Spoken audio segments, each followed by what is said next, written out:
राष्ट्रीय राजमार्ग 707 पर कार्य कर रही एचआईएस इंफ्रा प्राइवेट कंपनी का मामला सामने आया है, जो दबंगई व मनमानी से सड़क मार्ग निर्माण का मलबा लोगों की घासनियों, खेतों, पेयजल नालों, रास्तों में डालकर नियमों की धज्जियां तो उड़ा ही रही है, साथ ही लोगों की उपजाऊ जमीनों को कई वर्षों के लिए बंजर बनाकर समस्याएं पैदा कर रही है। मामले को लेकर पीड़ित परिवारों ने राष्ट्रीय राजमार्ग प्राधिकरण, प्रदेश सरकार, जिला उपायुक्त सहित उपमंडलाधिकारी को शिकायत भेजी है, लेकिन भ्रष्टाचार में लिप्त प्रशासनिक अमला कुंभकर्णी नींद नजर आ रहा है। इसलिए अपने आंसुओं को छुपाने के लिए लोगों के पास कोई सरकारी कार्यालय नजर नहीं आ रहा है। ग्राम पंचायत नाया की रहने वाली सुमित्रा देवी व उनकी बेटी सुमन के आंसू राष्ट्रीय राजमार्ग पर हो रही मनमर्जी व बेतरतीब की कहानी बयां कर रहे हैं। सुमित्रा देवी व बेटी ने झलकते आंसुओं के साथ जो दर्द बयां किया, उससे किसी भी व्यक्ति का सीना पसीज जाएगा, लेकिन भ्रष्ट तंत्र में लिप्त लाखों रुपए सैलरी लेने वाला प्रशासनिक अमला पर कोई फर्क नहीं पड़ने वाला है। सुमित्रा देवी मीडिया के सामने अपना दुख दर्द साझा करते हुए बताया कि उनके पास 6 बीघा जमीन है, जिसमें कंपनी लगातार मलबा फेंक रही है। उन्होंने कंपनी को अपनी जमीन नहीं दी है, बावजूद उसके भी उनकी घासनी में घास, पेड़ पौधे सहित पशुओं के चारे को बर्बाद कर दिया गया है। उन्होंने कंपनी की दबंगई व मनमानी को लेकर संबंधित अधिकारियों व कर्मचारियों को लिखित व मौखिक शिकायतें भेजी है, लेकिन किसी ने उनके मन की वेदना को तवज्जो नहीं दी है और इंसाफ के लिए दर दर ठोकरें खाने को मजबूर हो रहे हैं। आए दिन प्रशासन को शिकायतें हो रही है, लेकिन समाधान का चिराग कहीं नजर नहीं आ रहा है। ऐसे गंभीर मामलों पर भी यदि प्रशासनिक अमला कार्यवाही नहीं कर पाया, लोगों के आंसुओं पर भी प्रशासन का सीना नहीं पसीजा, तो इससे बड़ा दुर्भाग्य क्षेत्र का नहीं हो सकता है। शर्मा है, हम डिस्ट्रिक्ट सिरमौर से है और गांव नाया है। हमारे इसमें डंपिंग पॉइंट टिक्कर खड्डे में बनाया जा रहा है, जिसके लिए हम एग्री नहीं है और हमारे को ना कुछ नोटिस आया, ना कुछ पूछताछ हुई हमारी, इसीलिए हम उससे बहुत परेशान हो गए हैं। हमने बहुत डीसी, बल्कि हम डीसी तक, एसडीएम तक चले गए, एप्लीकेशन दे दिया हमने, फिर भी हमारी कोई भी सुन रहे। वो बोल रहे कि जो मर्जी करो आप, चाहे कुछ भी करो, इसमें कुछ ये नहीं होगा, हम आपको क्लेम दे देंगे। लेकिन हम उसके लिए सेटिस्फाई नहीं है, इसीलिए हम गरीब फैमिली से, हमारे आगे पापा भी नहीं है और छोटे छोटे भाई बहन हैं, हम कुछ नहीं कर सकते। हमारी रोजी रोटी छीनी जा रही है, जिससे हम बहुत परेशान हो गए हैं।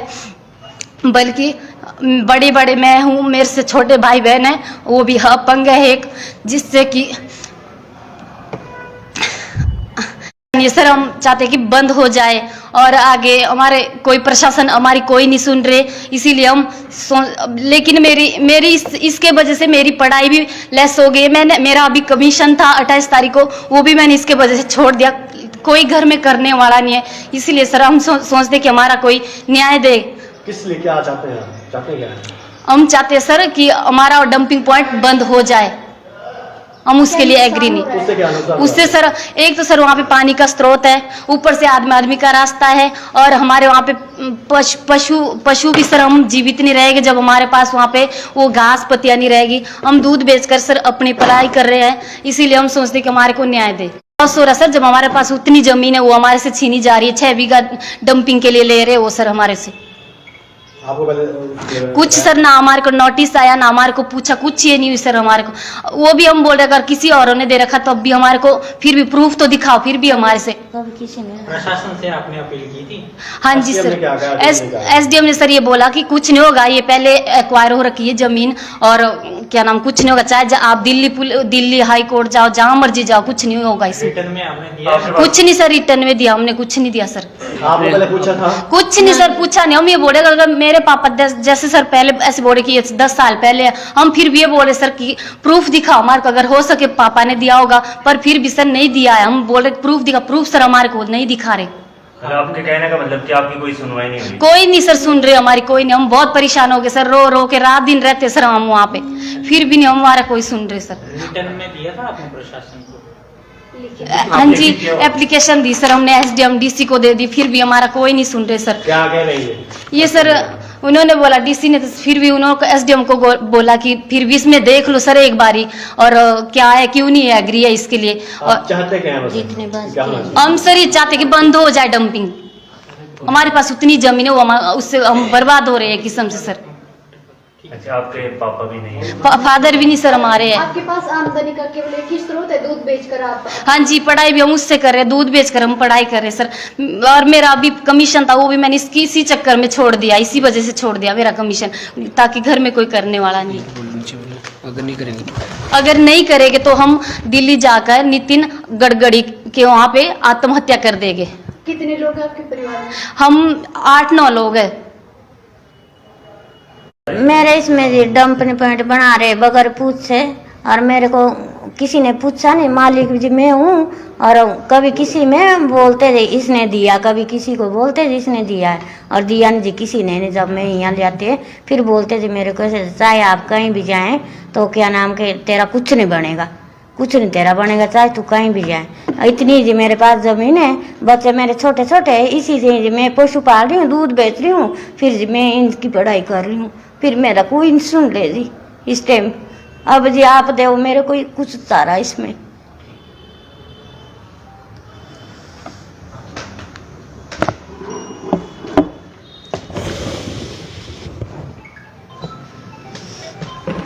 एक बता जी मेरे क्या नाम का अपंग है, और जी ये ऐसे लिखाने पढ़ने के लिए।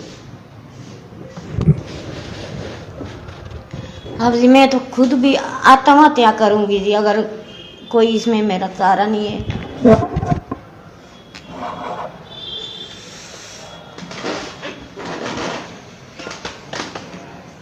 बहुत ही अन्याय हो रही जी मेरे साथ, कोई मेरा कोई कुछ कर नहीं रहे।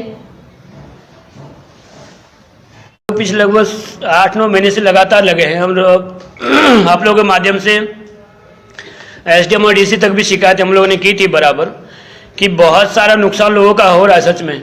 कल भी हम लोग जैसे एक सामान्य जाते थे हम लोग चेक करने कहीं किसी का नुकसान हो रहा है, क्योंकि हम लोग हफ्ते में 1-2 बार रोड पे निकलते कल वहाँ पर थे तो ये गुड़िया थी और इनके छोटे भाई वहाँ रो रहे थे वो डंपिंग यार्ड पे। मुझे लगा कि इनको शायद कोई चोट लगी होगी या पत्थर लगा क्या लगा, तो मैंने हम वहाँ खड़े थे कि तब तक वो हमारे पास आ गया बेचारे।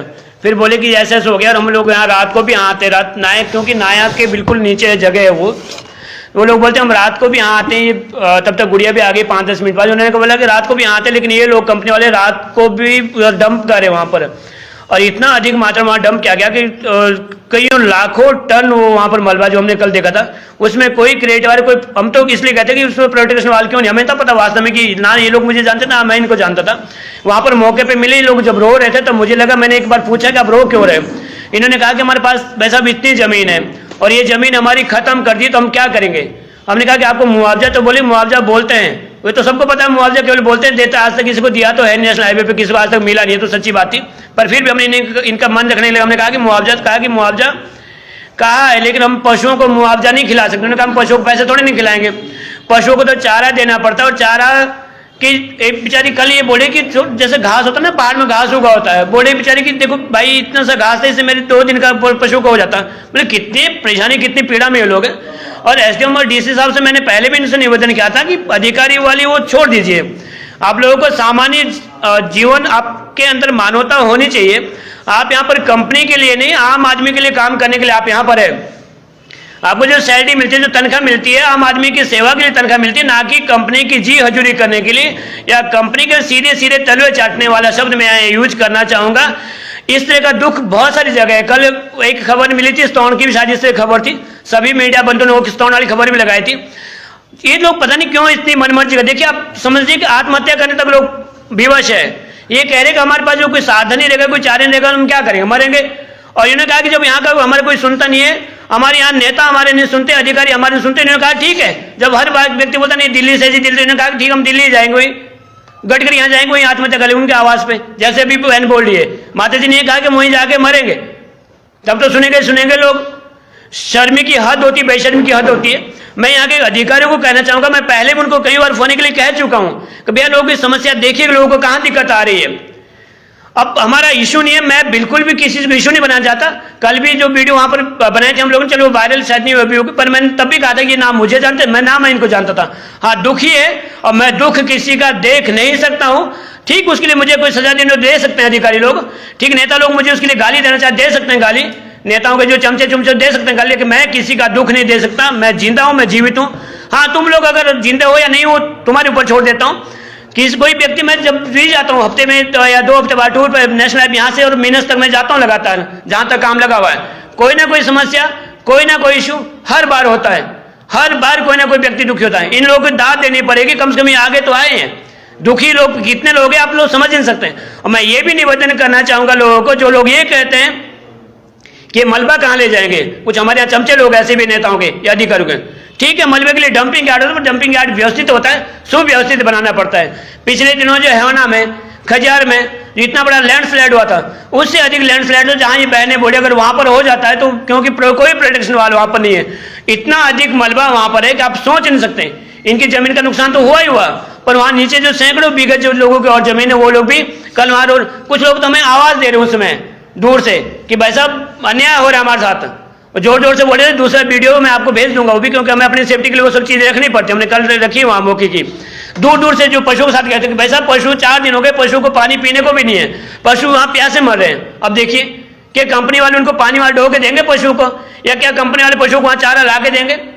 मैं एसडीएम साहब से दोबारा निवेदन करूंगा, जैसे इन्होंने कहा कि डीसी साहब ने उसमें बिल्कुल संज्ञान लिया है डी साहब ने, तो एसडीएम साहब आप संज्ञान क्यों नहीं लेते? जब भी विषय आता है, जब भी कोई इशू उठाए, एसडीएम शिलाई ने खासकर प्रोटेक्ट किया इन कंपनियों को, और चाहे मामला चाहे मीनस वाला हो तब भी कंपनी को प्रोटेक्ट किया गया, और मामला चाहे शिलाई वाला हो ये तब भी कंपनी को प्रोटेक्ट किया जा रहा है, क्योंकि दोनों अलग अलग कंपनियां हैं। ऐसा क्या दे दिया इन कंपनी वालों ने आपको कि आप आम आदमी की जान लेने पर उतारू हो गए? सच में इन लोगों ने अगर कुछ कर दिया तो एसडीएम साहब आप समझ सकते हैं कि कितना बड़ा इशू हो सकता है, कितना बड़ा ये मुद्दा बन सकता है। आप छोड़ दीजिए कंपनी वाले बात, छोड़ दीजिए आप एसडीएम हो, आप छोड़ दीजिए आप एचएस, एसडीएम होते हैं, एचएस होते हैं, आईएएस होते हैं, उनके अंदर हार्ट दिल होता है उनके अंदर भी, और अगर नहीं है तो आप गंवार से भी गए गुजरे हुए, आपसे अच्छे तो अनपढ़ लोग हैं वहां पर। मैं कहूंगा अंगूठा छाप आपसे 100 गुना अच्छे हैं, कम से कम सरकार का कुछ खाते तो नहीं है। आप तो सरकार की हर चीज यूज करते हैं, सरकार की हर चीज लेते हैं, तनख्वाह लेते हो, तब भी जिसके लिए आपको तनख्वाह दी जाती है, जिसके लिए आप गाड़ी घोड़े साधन दिए जाते हैं, उसको आप नहीं देखते। आपको शायद ये कागज दिख रहे होंगे, इतने सारे कागज है इनके, देखिए मालिक है ये सब लोग, इन्होंने इनको क्या जरूरत है इतना सब बनाने की? शर्म आती है हम लोग। देखिए ये गुड़िया इनका एग्जाम था, ये एग्जाम भी नहीं दे पाई, क्योंकि इनको रोज अधिकारियों के सामने रोज ऑफिस के धक्के खाने पड़ते थे। इनकी जिंदगी बर्बाद होती है, उसके लिए एसडीएम शिलाई और डीसी सिरमौर रिस्पॉन्सिबल रहेंगे। कंपनी को मैं नहीं मानता, कंपनी को मैं कहता नहीं, कंपनी वाले तो होते हैं चोर होते हैं, ये तो आते लूटने आते हैं, पर अधिकारी लोग तो हमारी सुरक्षा के लिए होते हैं। तो दोबारा ध्यान दें, इनको वहां पर इनका डंप इन्होंने कहा कि हमें देना ही नहीं है, बंद करो उसको, आज ही बंद होना चाहिए, नहीं तो इन्होंने कह दिया कि कल तो गडकरी के आवास में जाके वहां पर आत्मदाह कर लेंगे, छुट्टी। इसके लिए रिस्पॉन्सिबल आप सब लोग होंगे, कहना चाहेंगे? क्या डंपिंग यार्ड से गांव के बाकी लोगों का नुकसान भी हो रहा है? बाकी लोगों का नुकसान तो ये हो रहा है, बाकी लोगों का नुकसान देने के लिए बाकी तो तैयार है। एक बार फिर उसके बाद उनको बोला कुछ नहीं होगा, ये बोले से कुछ नहीं होगा, चाचा मर जाओ, उस वजह से चुप रहे। उनका है भी थोड़ा थोड़ा, लेकिन आप चाहता जो क्या आवाज उठा रहे हैं एनएच पे, स्कूल एक बिल्कुल दबने के कगार पर पहुंच गया श्री गैरी में, क्या कहेंगे आप उसके बारे में? नेशनल हाईवे प्राधिकरण जो है, जिसको मोर्थ भी कहते हैं, ministry of road and transport, उनके जो प्रोजेक्ट डायरेक्टर हैं, वो जब आपको पता है पिछली पहली बरसात उन्होंने हाथ खड़े कर दिए कि हमारी इंजीनियरिंग फेल हो गई है। इससे बड़ा बेवकूफ तो मैंने आज तक सच में नहीं देखा दुनिया में, वो खुद बोला कि मेरी इंजीनियरिंग फेल है, तो इसका मतलब तुम लाखों लोगों करोड़ों लोगों को मरवाओगे, और फिर भी मिनिस्ट्री ने उसी आदमी को यहाँ पर रखा हुआ है उस पोस्ट पे। ये तो और भी दुर्भाग्यपूर्ण है कि जिस व्यक्ति से कितना बड़ा स्लाइड पिछले दिनों हुआ था, वो व्यक्ति आज भी सीट पे बैठा हुआ है। आरोप तो उसके ऊपर भी लगे हैं बहुत सारे आरोप कंपनियों के साथ मिली भक्ति के। ठीक है, तो उन्होंने कहा कि अगर वो क्योंकि वो भी यही बात कहता है अक्सर, पीडी भी यही कहता है कि नहीं जी दिल्ली से बात कर गडकरी से, इन्होंने कह दिया हम गडकरी से बात कर लेंगे, इशू ही खत्म हो जाता है यहाँ पर, तो ये कर लेंगे गडकरी से बात। गडकरी जी क्या कहते हैं तो ठीक है, देखा जाएगा। और पीडी को क्या आदेश देता, बोलता कि इनकी जमीन दबाओ या लोग हैं, वो जरूर खुश है, जिनको कुछ ना कुछ मिल रहा होगा वो जरूर खुश होंगे।